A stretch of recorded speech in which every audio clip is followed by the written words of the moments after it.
Hello,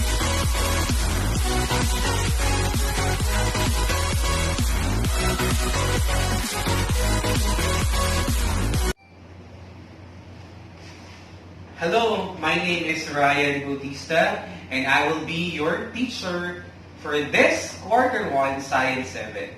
So our first topic is all about the components of the scientific investigation. Now, nowadays, we are experiencing the so-called coronavirus or COVID-19. So what do you think are the effects of this pandemic in our lives? Maybe some of us loses their jobs. Some of our relatives may experience or suffering COVID-19, and this pandemic has brought us many cases of deaths, and also shutdown of businesses and a lot more.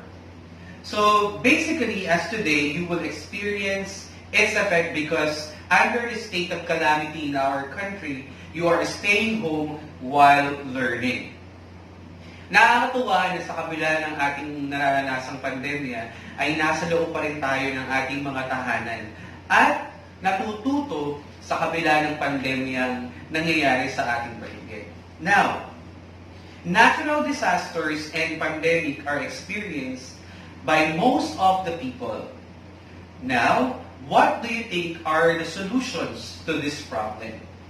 So in our topic, basically, I will be discussing the components of scientific investigation. Paano nga ba natin i-resolve or we will make solutions on this particular problem? Ano-ano yung mga steps? There are 6 steps or components that you need to understand in scientific investigations. The 6 steps are easy to remember. All you have to do is to remember the acronym P, D, H, E, C, and A. So please give me a time to write the acronym.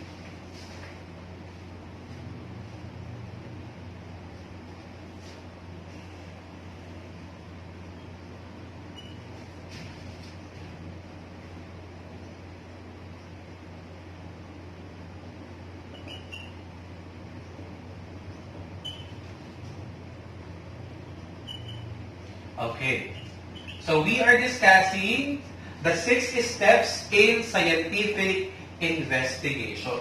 So number 1, so remember the acronym.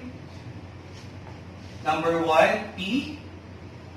So P stands for the problem. In stating a problem or identifying a problem. So, kapag gumagawa po tayo ng scientific investigations, we need this, the first part of our scientific investigation. Ano nga ba talaga ang problema na dapat nating kunan ng solusyon? So, let us write P stands for the problem.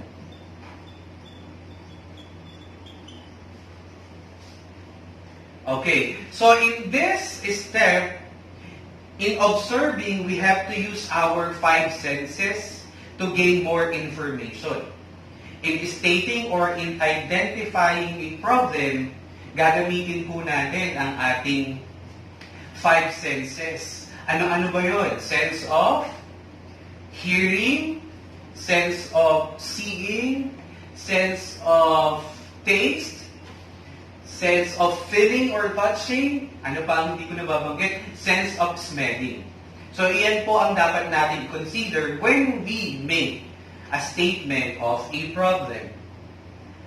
A good scientist will ask lots of questions or lagi tayong nagtatanong kung ano nga ba talaga ang nangyayari sa ating mga paligid. So, in our first step, we will state our problem. Next, number 2. We have the D or the data. Okay, for number 2, data. If we want to make solutions in a problem, we need to gather data. Kukunin natin lahat ng mga datos. Halimbawa, ang problema natin ay papaano natin maiiwasan na magkaroon ng or ma-experience ang sakit na nararanasan ng ibang tao katulad ng COVID-19. So, we need to gather data para malaman natin kung paano nga talaga natin malalabanan or makakakuha tayo ng mga solusyon sa ating problema. Ang sabi, for number 2, gathering of data in a form of research, interview, or existing data. So if you want to find the solution, we need to ask questions. We need to ask people who are experts in this problem. Like for example, katulad na sinabi ko sa inyo kanina, COVID-19. So sino yung pwede natin interviewin or kausapin tungkol sa problema na kinakaharap ng ating bansa? Maaaring kausapin natin ang mga doktor, ang mga nurses, at ang mga iba't iba pang medical experts para masolusyonan ang problema natin. For number 2, we have letter H. H stands for hypothesis. Sounds familiar para sa ating lahat. When we say hypothesis, we will create or we will formulate a hypothesis, or this is commonly known as scientific guess or an educated guess. Iyon yung ibig sabihin ng hypothesis. After stating a problem, after we gather data, we will make this one, the third step, hypothesis. So maglalagay kaagad tayo ng ating paunang sagot kung ano yung possible answer to our problem for our step number 1. That is hypothesis. Next, number 4. Letter E. Letter E stands for experiment.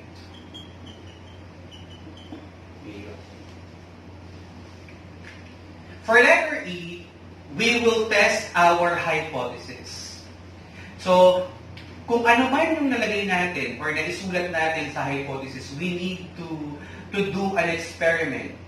So, in our scientific investigation, there is a need to do experimentation. So, kailangan yan para sa ating subset or para sa ating discussion.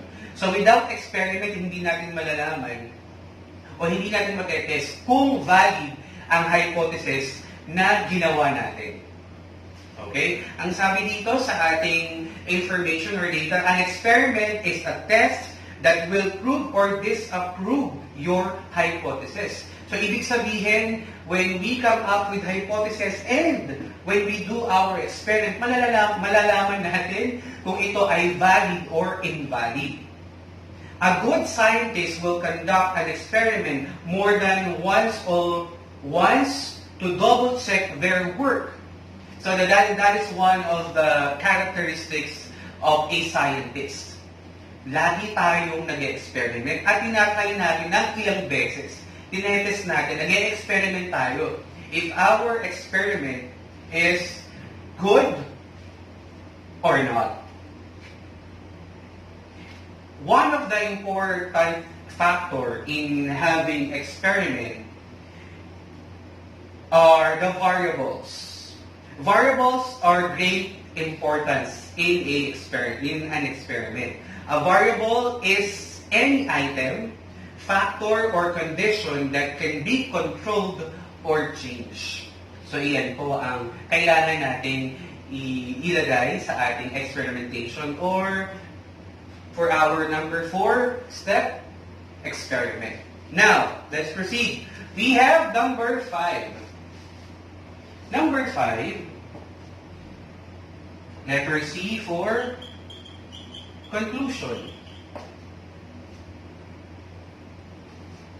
For number 5, we have letter C, conclusion. Make a statement that accept or reject the hypothesis. The scientist will report his or her findings so that others may know what they find out. So for number 5, we will make our conclusion. So itetest natin, we will validate our hypothesis kung ito ay tama o kailangan pa ba nating i-test ang ating mga variables. So we will make conclusions in our problem. For last step, number 6, we have letter A stands for application. Application. When we do applications, putting something into use or operation based from the outcome of our experiment. So ito po yung pinaka-last step po natin in making scientific investigation. This is our first discussion for this day. So always remember the acronym of PDHECA. For number 1, problem. Number 2, data. Number 3, hypothesis. 4, experiment. 5, conclusion. And number 6, the application. Okay, that's it for today, and we will